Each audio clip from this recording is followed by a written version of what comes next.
Salut à tous, c'est Janvier. Aujourd'hui, c'est un jour spécial. On fête les 13 ans d'existence de mon blog, janvier.info. Et dans cette vidéo, je vais t'expliquer comment j'ai gagné plus de 200 000 € grâce à mon blog. Et donc tout ça, je l'ai en fait raconté dans mon livre Blockbuster, gagner de l'argent avec un blog. Je t'invite à rester jusqu'au bout de la vidéo parce que tu auras une petite surprise. Donc ce que je te propose, tout simplement, c'est de lire le dernier chapitre, le chapitre 27 de ce livre, de Blockbuster. Je vais pas le lire texto, mais je vais t'expliquer un peu les phases essentielles que je raconte dans le livre qui m'ont permis de décoller en audience et en revenus. Alors au départ, j'avais pas un blog, j'avais un CV en ligne. Et donc c'est en avril 2006 que j'ai créé ce CV en ligne avec un nom de domaine janvier.info qui était gratuit. C'était une offre de l'hébergeur OVH. Donc toujours très important quand tu montes un projet web, un site web.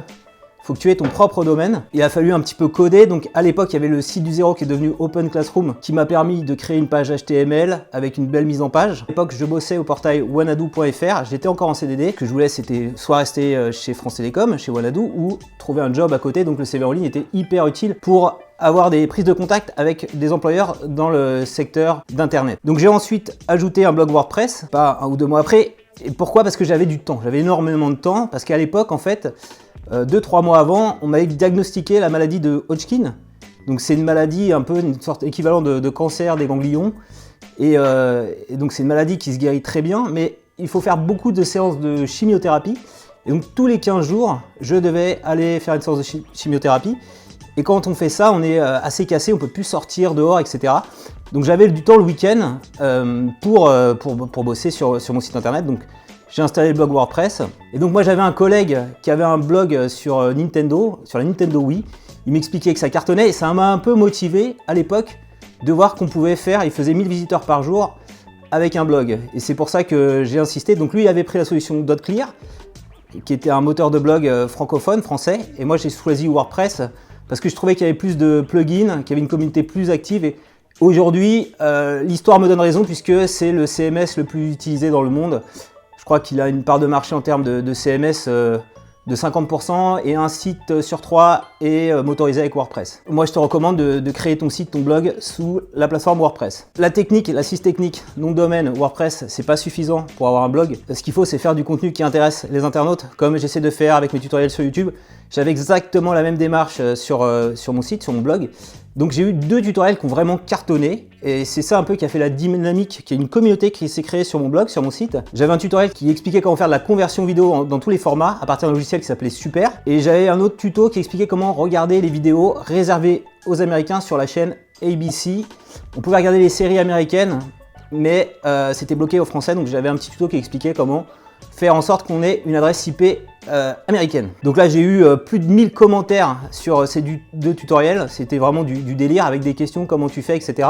Et c'est là vraiment où est née la communauté. Donc avec mon collègue Cédric qui est intervenu dans les commentaires, on a créé un forum et puis on a créé un peu plus tard un site vraiment dédié, teletuto.fr, qui est un petit peu maintenant en train de dormir avec des tutoriels vidéo. Donc j'avais l'audience, plus de 1000 visiteurs par jour à l'époque.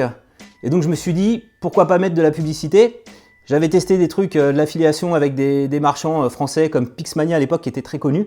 Ça rapportait rien du tout. On m'avait parlé d'AdSense, j'ai essayé AdSense. Donc c'est des blocs de publicité contextuels. C'est des pubs qui vont s'afficher par rapport au contenu de ta page. Donc si je parle d'un logiciel de conversion vidéo, il y aura la publicité pour un logiciel équivalent. Donc les gens font la recherche depuis Google, cliquent sur la pub. À chaque fois, le modèle, c'est je gagne à peu près, je sais pas, 10 centimes ou 20 centimes le clic. L'enjeu, c'était de bien intégrer les publicités sur mes articles. Donc au départ, 1000 visiteurs par jour, je faisais à peu près 50 € de revenus par mois et j'avais pas une grosse audience, on va dire. Alors on continue l'histoire. Octobre 2007, ça a été une année assez charnière pour moi. J'ai été internalisé chez Orange, j'ai eu un CDI grâce au patron du portail de l'époque, Lutrantang, qui avait vraiment fait le forcing. C'est très difficile dans une boîte comme France Télécom d'être internalisé pour que je reste en faisant valoir ma valeur auprès de la régie publicitaire où je travaillais. Et j'ai eu l'occasion, à cette époque-là, j'étais en contact avec les responsables de chaînes du portail Orange, des chaînes de contenu, sport, actu, etc., de participer à une session de formation et référencement naturel. Donc c'est Olivier Dufay du site web Rank Info qui est venu faire la formation. Donc ça m'a aidé moi dans mon job chez Orange à bien comprendre pourquoi certains de nos contenus ne remontaient pas bien correctement sur Google et à aider les chaînes de contenu à optimiser leur page pour Google. Et ça m'a également aidé à titre perso parce que ce que j'ai vu en formation, je l'ai appliqué sur mon site. Donc j'ai fait en sorte que j'avais un annuaire de liens avec mes favoris des sites très connus, un annuaire de logiciels qui était fortement téléchargé, d'optimiser les pages pour les moteurs de recherche, si bien que chaque fois que quelqu'un cherchait un site ou un logiciel, eh bien, parfois j'arrivais à apparaître devant le site officiel grâce à cette optimisation. Donc je suis passé rapidement de 1000 visiteurs par jour à 3000 visiteurs par jour, c'était quoi, fin 2007, et à peu près à 400 € de revenus par mois. Donc l'audience, elle a grimpé au fil du temps. Je me souviens en fin d'année, septembre 2008, on avait 8000 visiteurs quotidiens sur le site, sur mon blog janvier.info. Ça me faisait dans le mois 1200 € de revenus publicitaires avec uniquement des pubs AdSense, je tiens à le préciser, des blogs de pubs AdSense. Et donc là, je me suis dit, il faut faire attention, il faut créer une entreprise. Donc ce que j'ai fait, il faut payer des cotisations. Donc naturellement, il y a une partie de l'argent qui est partie donc à la fois au régime social des indépendants et aux impôts, mais c'est normal, c'est le jeu. En avril 2009, j'ai changé le design de mon site, alors c'est plus tellement celui-là, j'ai eu un nouveau logo et tout ça, j'ai pu le financer avec les revenus de mon site internet. Donc j'ai pu faire appel à une graphiste indépendante, Émilie, qui m'a fait un super logo, un super design. Et là, je tournais à l'époque à 20 000 visiteurs par jour. Et je faisais en moyenne 3000 € de revenus publicitaires par mois avec AdSense. De 2009 à 2011, je faisais en revenus publicitaires bruts plus de 50 000 €. Je touche plus bien sûr 4000 € de revenus par mois.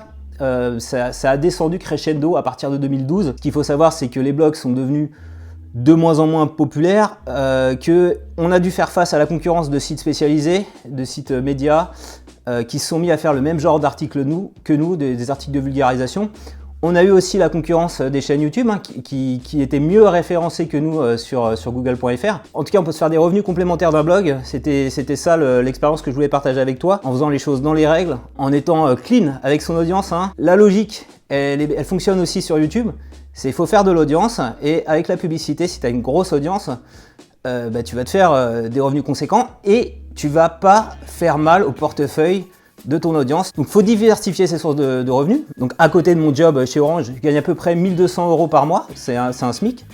Avec mon blog, 400 € par mois. Avec ma chaîne YouTube, 400 € par mois. Et puis également avec mes livres, ici, par exemple, Blockbuster qui continue à bien se vendre, YouTuber. Et donc la petite surprise de la fin, donc je te disais, ça fait 13 ans que mon blog existe. J'ai écrit ce livre il y a 5 ans, Blockbuster gagner de l'argent avec un blog, qui t'explique un petit peu toute cette histoire que j'essaie de te résumer en vidéo. Donc la bonne surprise, c'est qu'il est seulement à 1 €, voilà. J'ai été contacté par Amazon pour faire une réduction, c'est offre éclair Kindle. Tu peux le lire sur smartphone ou sur Kindle. Il est disponible à 1 €, mais seulement le vendredi 12, c'est pour ça que je fais cette vidéo aujourd'hui, avril. Donc profites-en, voilà, lis-le. 1 €, c'est vraiment cadeau. Et si jamais tu regardes cette vidéo après le vendredi 12 avril 2019, sache quand même que je l'ai laissé à un bon prix à 3,99 €, donc tu peux même l'avoir pour moins de 4 €. Si cette vidéo t'a plu, je compte sur toi pour mettre un petit pouce levé. Je te mets tous les liens en commentaire pour profiter de l'offre éclair Kindle de mon livre Blockbuster. Et n'hésite pas également à réagir si tu as un blog, si tu as gagné un petit peu de revenus, si tu galères, partage-nous ton expérience également dans les commentaires.